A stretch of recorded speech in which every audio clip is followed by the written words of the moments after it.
Hola y bienvenido de nuevo a Sustainable Teacher. Si es la primera vez que pasas por aquí, me llamo Leticia y me alegro de conocerte. Y si ya has pasado antes, me alegro de volver a verte. En el vídeo de hoy vamos a hablar de una nueva serie de Netflix, que es la serie Adolescencia. La serie Adolescencia. Uf. Creo que no va a dejar indiferente a nadie que la vea. Salió hace una semana y media, más o menos, y desde luego a mí no me ha dejado indiferente y necesitaba, de hecho he alterado el calendario de YouTube por ello, necesitaba hablaros de ella y sobre ella, porque realmente ha sido súper impactante. Bueno, no súper, pero sí bastante impactante para mí.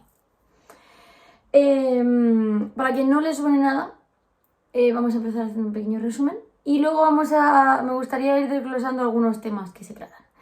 Así que, bueno, seas adolescente, padre, docente o persona preocupada por la sociedad en general, y si no has visto todavía la serie de Adolescencia, no tienes tiempo de verla, no tienes Netflix, pues a lo mejor este vídeo te puede ayudar un poco a entender de qué va la serie y si te merece la pena verla o no. Así que si este vídeo te interesa, no lo dudes, suscríbete, dale a la campanita y si te gusta este vídeo, dale al like. Hablemos de la serie. Es una serie británica que se estrenó el 13 de marzo de 2025. Es una miniserie de 4 capítulos, aunque ya hablan de segunda temporada. Yo creo que no lo necesita.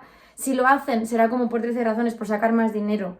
No me he visto la segunda temporada de por 13 razones. Luego, si queréis, hablamos un poco de por 13 razones.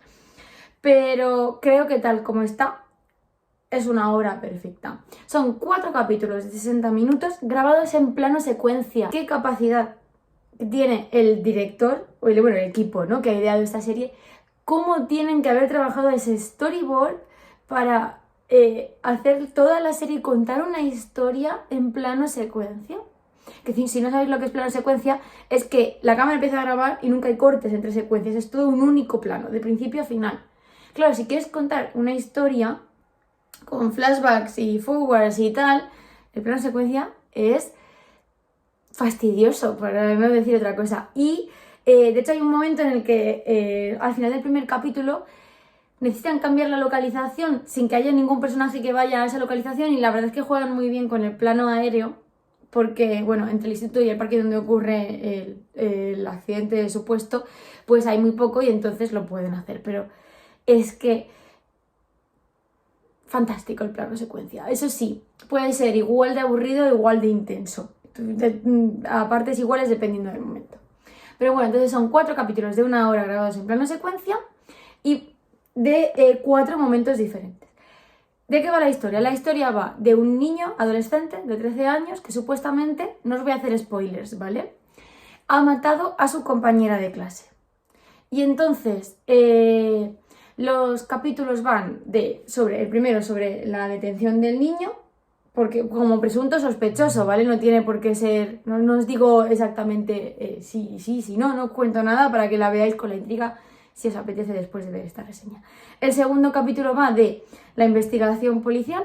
El tercer capítulo va de un poco más de la investigación y la labor de las instituciones con menores. Y el cuarto capítulo va sobre la familia y cómo lo vive esta situación, ¿vale? Porque al final es un niño de una familia inglesa de clase media que vive en un barrio residencial, que va a una escuela, bueno, no sé si es pública, pero parece una escuela bastante normalita, y que tiene una hermana un poco mayor que él, 5 años, 4 años mayor que él, ¿vale? Y el padre es fontanero. Para que os hagáis, yo creo que la madre es ama de casa, para que os hagáis una idea de qué situación estamos hablando. Entonces, en cada capítulo se tratan una serie de temas, ¿vale? En el primer capítulo, en el que se ve la detención del chico como supuesto presunto implicado en el asesinato de una compañera de clase, es quizás el más vertiginoso de todos, ¿vale?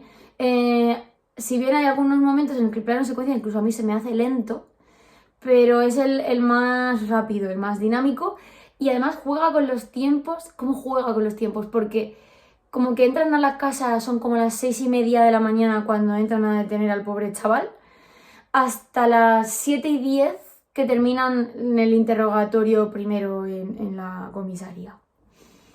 Y es segundo a segundo, minuto a minuto, es fabuloso. O sea, el plano secuencia es casi realmente el tiempo no pasa. O sea, no... De hecho, creo que un minuto de serie es como... Sí, un minuto de serie es como 2 minutos de la realidad, ¿vale? O sea, es muy lento pero muy intenso. Y si hay que destacar algo, a mí, por ejemplo, que me guste, luego quiero hablar de unos 6 temas principales que creo que se ven en varios puntos de la serie. Si hay que destacar algo de ese capítulo, por un lado, para mí es, digamos, cómo de asépticas son las instituciones, ¿no? Ante una detención de un menor. Bueno, de una detención de cualquier persona. Hay unos protocolos muy garantistas, la verdad. Los protocolos son garantistas al final para las personas que supuestamente han cometido un crimen o han hecho un acto delictivo o, bueno, un problema, han hecho algo mal en el instituto, ¿no? Podemos bajarlo a mi nivel y acaban en jefatura de estudios. ¿Cómo de garantista es el sistema? Y luego también como la reacción de las familias de no. Mi hijo no puede ser, no. Mi hijo no. Y yo creo lo que diga mi hijo, ¿vale? Hasta que, pues, todo se pueda llegar a desmoronar y en ese momento puedes creer o dejar de creer o incluso seguir creyendo en lo que diga tu hijo, ¿vale? Entonces, a veces roza un poco el absurdo, ¿no? La necesidad de seguir creyendo yo no, mi hijo no. Y... que se ve también que a veces, pues los funcionarios, en este caso policías, ¿no? Qué insensibles son, ¿no? O sea, es como, ha pasado un supuesto crimen, cogemos a la supuesta persona, la llevamos a la comisaría y hacemos A, B y C. Tiene que haber una persona adulta delante. Muy bien, el abogado, muy bien, ya está todo. Venga, pues ahora esto y esto. Niño, las huellas, niño, así que unas pruebas médicas, un análisis de sangre, una de saliva. Y es todo así, una cosa detrás de otra. Ahora te llevamos a la mesa, aquí tienes al abogado de oficio, te llevamos a la mesa, te vamos a interrogar, te vamos a enseñar las pruebas. Así, de frío y de duro. ¡Hala! Ya está. Así que la verdad es que el primer capítulo va de eso, ¿vale? Un poco de esa frialdad, esa negación al principio, etcétera. El segundo capítulo es la investigación de los policías, de los detectives, en el instituto donde iban los 2 niños, porque eran compañeros de instituto. Y entonces ahí lo que se ve, y es el con el que yo más me siento identificada, es la realidad de los centros de hoy en día, ¿no? El móvil está prohibido, pero todo el mundo tiene y usa móvil. Los profesores pueden intentar impedirlo, pero al final... y mira que en mi instituto somos pesados, con el móvil y los quitamos y todo, pero bueno, al final...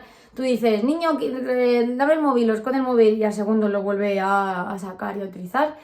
El enganche y la dependencia que tienen todos del móvil. Y la falta de respeto. Por supuesto al profesorado ya no hay respeto, absolutamente ninguno. Pero incluso la falta de respeto a una autoridad como es la policía, que tienen algunos niños durante las entrevistas que tienen con la policía. Ni siquiera ante un policía los adolescentes se acojonan, ¿no? Y en esta serie queda muy patente que si los profesores ya son un hazmerreír y ya no saben qué hacer y están absolutamente impotentes e indefensos, la policía empieza a estarlo. Y es muy interesante ver que pues la mayoría de los adolescentes, claro, también es verdad que el segundo capítulo empieza como una hora después de la detención del chico, la noche siguiente a que haya supuestamente ocurrido el crimen y la chica está recién muerta, ¿no? Entonces están todos los adolescentes que van con las emociones a 1000, absolutamente en shock. En el instituto lo único que están haciendo es como, vamos a hablar, vamos a hacer una habitación de apoyo psicológico, que por otro lado es la respuesta normal. O sea, salen, por ejemplo, los policías son acompañados por una mujer, que pues no sé si será... Realmente parece tipo alguien del equipo directivo, pero no parece jefe de estudios.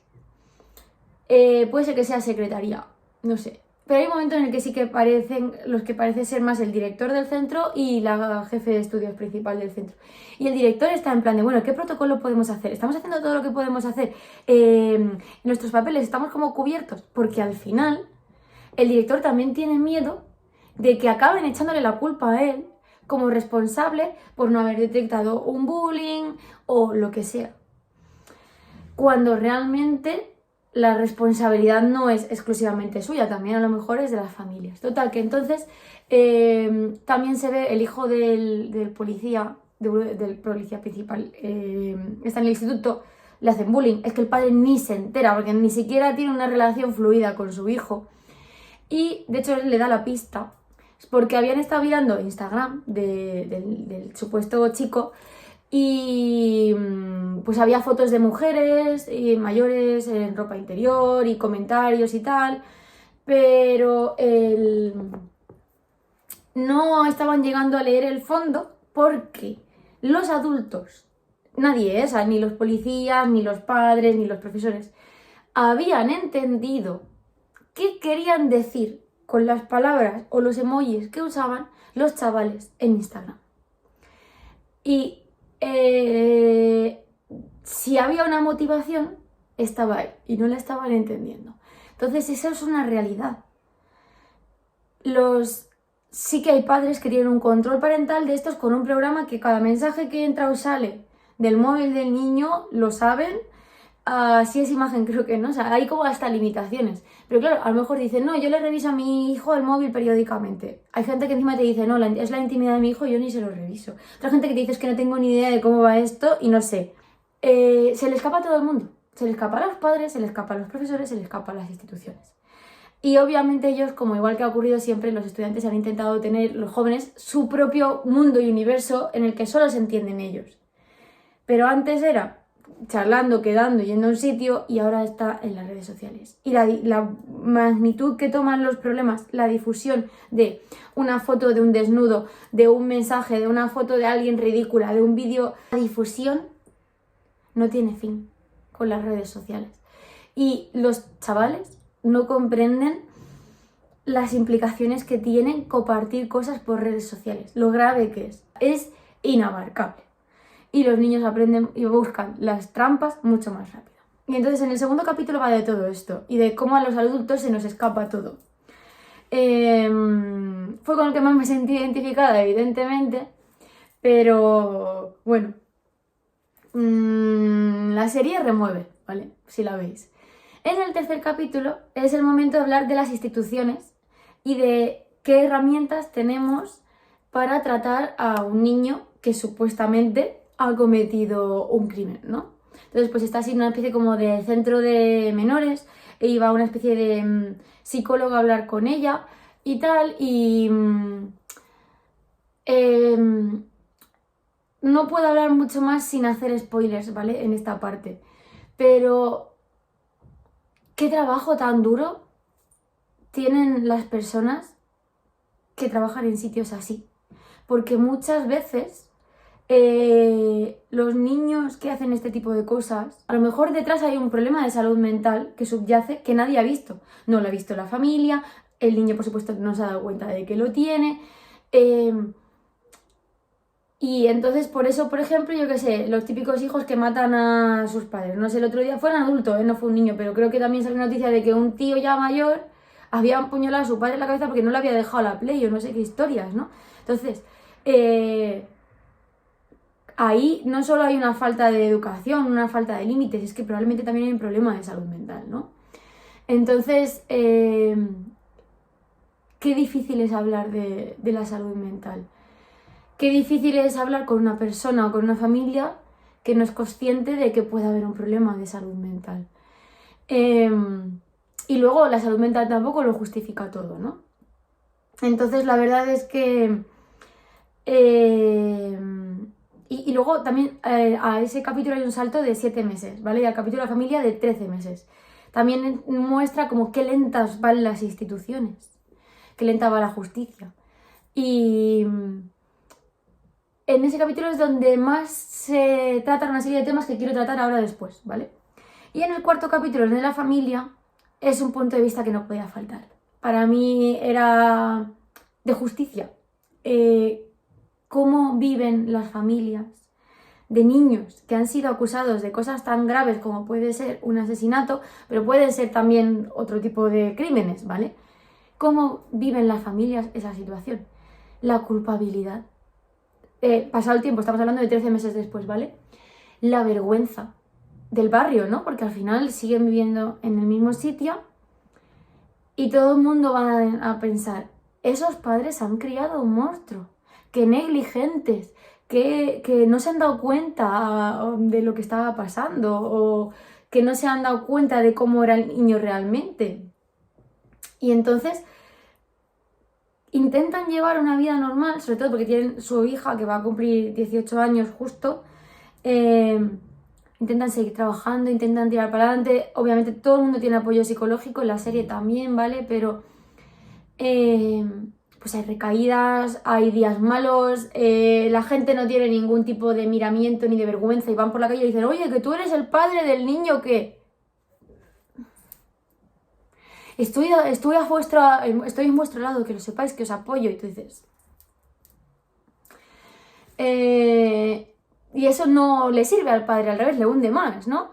Entonces, hay un momento de intimidad entre los dos padres, ¿vale? Porque tampoco quieren mostrar sus sentimientos delante de la hermana por protegerla. Pero hay un momento en el que están los padres y dicen, ¿qué hemos hecho mal? Si la niña salió bien y los hemos criado los dos igual, ¿qué hemos hecho mal? Entonces, cuando le hemos dado al niño lo que quería, lo que necesitaba, era un buen estudiante, pitín, patán. Yo trabajaba, tú estabas en casa, estaba con el ordenador y no sabíamos qué estaba haciendo. ¿Qué hemos hecho mal? Y entonces la madre hay un momento en el que dice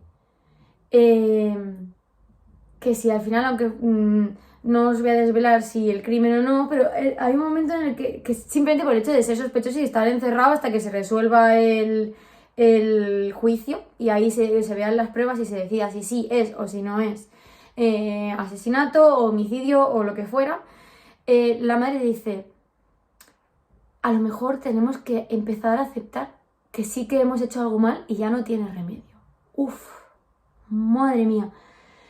Con el último capítulo me emocioné, debo decir, porque los actores también son muy buenos.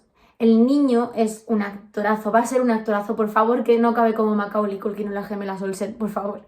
Va a ser un actorazo. Y bueno, tiene que cuidar ese acento inglés de Liverpool que tiene, porque luego en el cine gusta el inglés estándar, ¿no? Pero bueno, seguro que aprenderá a camuflarlo, pero qué lindo el acento. A mí no me importa. Pero, muy dura la situación psicológica de una familia que está pasando por esto y de una hermana que encima es adolescente también y que va al mismo centro que iba su hermano y la chica que está muerta. Hostia, es que... A ver cómo gestionas tú como adolescente eso. Es muy dura y me parece que hace mucha justicia porque muchas veces cuando hay crímenes simplemente decimos qué mala es la familia, no ha criado al hijo, ha criado un monstruo. Y... Oye, que la familia también sufre. Que la familia, a lo mejor es una familia absolutamente normal y el niño tenía un problema y no se ha detectado a tiempo porque la salud mental es algo tipo tabú, algo negligente. Hay cosas, por ejemplo, el trastorno desafiante, oposicionista desafiante.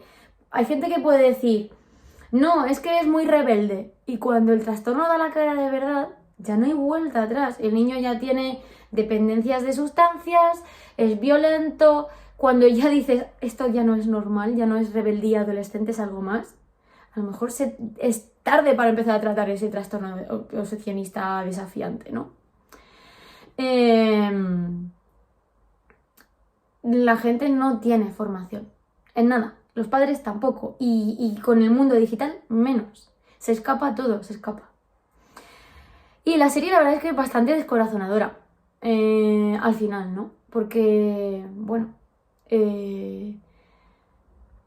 no está basada afortunadamente en hechos reales, pero sí que dicen que el director dice que vio una noticia y que fue lo que le inspiró a hacer la serie.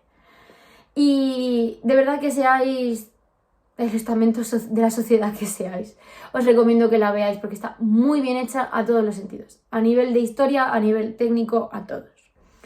Por último, que se me estoy enrollando y llevo aquí un ratazo hablando y se me está yendo la luz del día además. Quería hablar de una serie de temas que me he apuntado aquí, que son en concreto 5.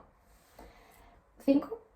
Sí, 5 temas. Primer tema que se trata en la serie y que puedes usar, por ejemplo, yo recomiendo que esta serie, si sois padres y tenéis hijos adolescentes, las veáis juntos en casa y luego debatáis. Y si sois profes, cuidado con las recomendaciones de edad, ¿vale? A ver a quién se le estáis poniendo, pero creo que también es útil para trabajar en tutoría, en orientación, en atención educativa, a lo mejor también, depende de los proyectos que tengáis en atención educativa. Creo que ya hay materiales, he visto ya gente que ha creado sus propios materiales de trabajo sobre la serie. Hay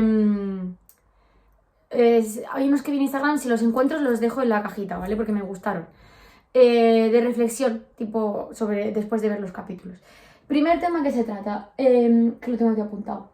La presión social y la construcción de la identidad, ¿vale? Como los adolescentes, esto no es no es un tema solo de la serie, ¿no? Es un tema general. Cómo los adolescentes construyen su identidad en base a la sociedad, a la imagen que quieren proyectar. Qué importante es la imagen que acaban proyectando, tanto que se la acaban creyendo de soy feo, soy perdedor o lo que sea. Y cómo hay cosas que hacen, incluso no solo por la serie, pero hacen sabiendo que están mal, simplemente por encajar en un grupo, por esa presión de grupo, ¿no? O como callan por la presión de grupo. Nadie quiere ser el chivato o el chota, como dicen ahora. Otro tema que podéis tratar con vuestros alumnos, el tema de la vulnerabilidad emocional y la falta de herramientas. De todo el mundo, de los padres, de los profesores, de los policías, del niño, de los amigos, de los que están en el centro de menores, de la familia, que ya lo he dicho, creo, de la hermana, de todo el mundo. Nadie tiene herramientas para gestionar bien las emociones. Nadie. Nuestra inteligencia emocional está todavía en ciernes y en el culo, ¿vale? Y así nos va, como sociedad. Un tema muy importante también, ¿vale? Tercer tema, la influencia de las redes sociales y los entornos digitales. Todo, el móvil, del porqué de lo que pasa, supuestamente, ocurre aparte en el instituto, pero no ocurre en el instituto verbalmente, ocurre por redes sociales. Los comentarios, las fotos, los emojis, todo tiene un significado que pasa al mundo adulto absolutamente desapercibido y que para los adolescentes tiene tal importancia que puede, pues, cambiarles o arruinarles la vida, ¿vale? Y la poca, no sé, parece ser que si tú te peleas físicamente con alguien o insultas verbalmente en persona a alguien es una cosa muy fuerte, pero hacerlo por redes sociales es como, estoy aquí en mi cama sentada, en mi silla, escribiendo burradas por mi móvil, no, es igual de grave o más el daño que se puede hacer en un entorno digital, ¿vale? Y eso es otro de los grandes temas que se puede tratar en esta serie, ya sea con tu hijo o hija o con tus alumnos. El cuarto tema es la comunicación intergeneracional. Qué difícil es comunicarse entre generaciones, ¿no? Da igual. Nunca nos vamos a entender con nuestros padres, nunca nos vamos a entender con nuestros hijos, nunca nos vamos a entender con nuestros alumnos. Y además, sobre todo los adolescentes, que es tan importante el grupo, los adultos nunca llevaremos razón. Ellos lo saben todo, ¿vale? Entonces, está muy bien para reflexionar sobre esto. Y si tienes una clase que sabe debatir y tal, o por cierto, tengo un vídeo sobre debate, que os lo puedo dejar por aquí, en clase, pues pueden salir temas muy chulos. Aunque, bueno, luego en el fondo, pues a lo mejor pasará como en la escuela y no cambiaremos nada, ¿no? Como en la escuela de la serie. Y el último tema es el de la responsabilidad colectiva. Porque al final, ¿de quién es la culpa? ¿No? De que un adolescente cometa un crimen. Es del adolescente, porque ya tiene una edad para saber dónde está el bien y dónde está el mal, ¿vale?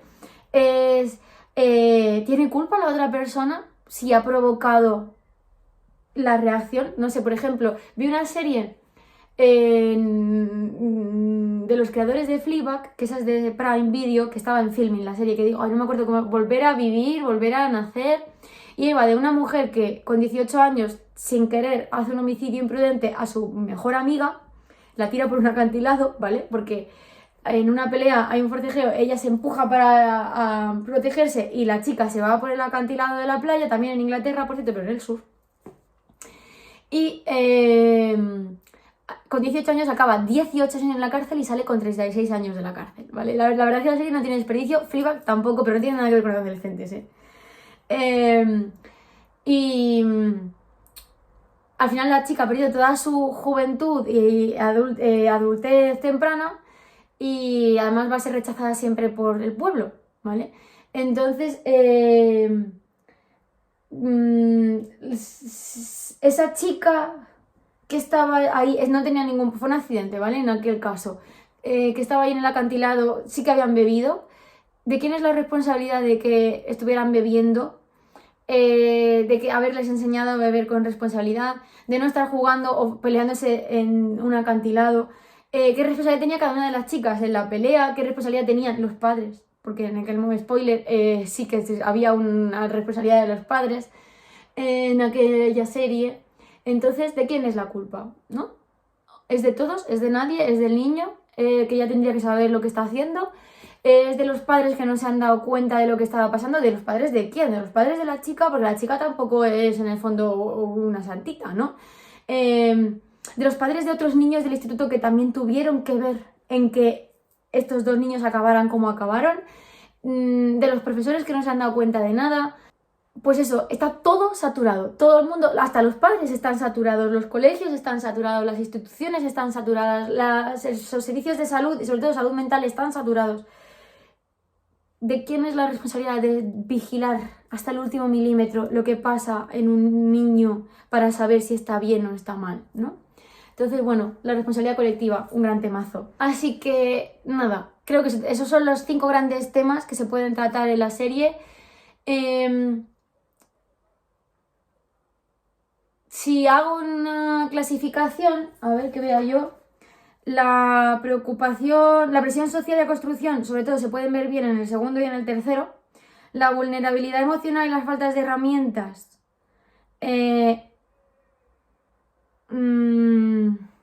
Segundo, tercero y cuarto sobre todo. La influencia de las redes sociales, segundo. Tercero un poco. La comunicación intergeneracional, segundo, sobre todo. Y la responsabilidad colectiva,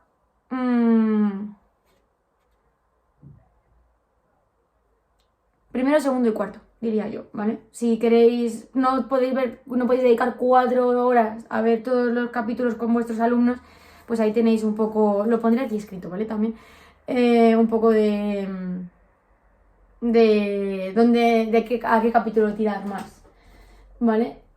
Y luego, dando un poquito de explicación, realmente no te hace falta haber visto el capítulo anterior para ver el capítulo siguiente. Así que si queréis iros directamente al segundo o al tercero, pues les contáis a los chicos. Hay un niño que supuestamente asesina a una compañera de clase y está en la comisaría. Y ya está, no hace falta explicar más, ¿vale?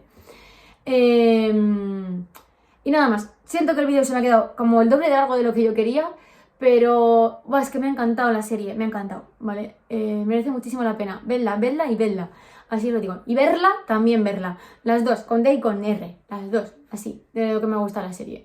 Y nada más que si ya la habéis visto y queréis compartir vuestra opinión, os animo a dejarla en comentarios si coincidís conmigo, si no coincidís conmigo, porque estaría guay también ver otras cosas que a mí se me estén escapando, porque al final también me la he visto en inglés y sí, me entero de todo, pero bueno, a lo mejor en español hay apreciaciones que yo he perdido, o al revés, yo en inglés he visto apreciaciones que en español se pierden. Entonces, bueno, pues nada, que hasta aquí el vídeo de hoy, que ya me contaréis si os he animado a verla, si os he animado a usarla en clase, si os he animado a usarla con vuestros hijos, o si ya la veis y venís de vuelta y me contáis qué tal. Y nada más, cualquier cosa todavía más aparte de todas estas casuísticas, la dejáis también en los comentarios y por supuesto, nos vemos pronto.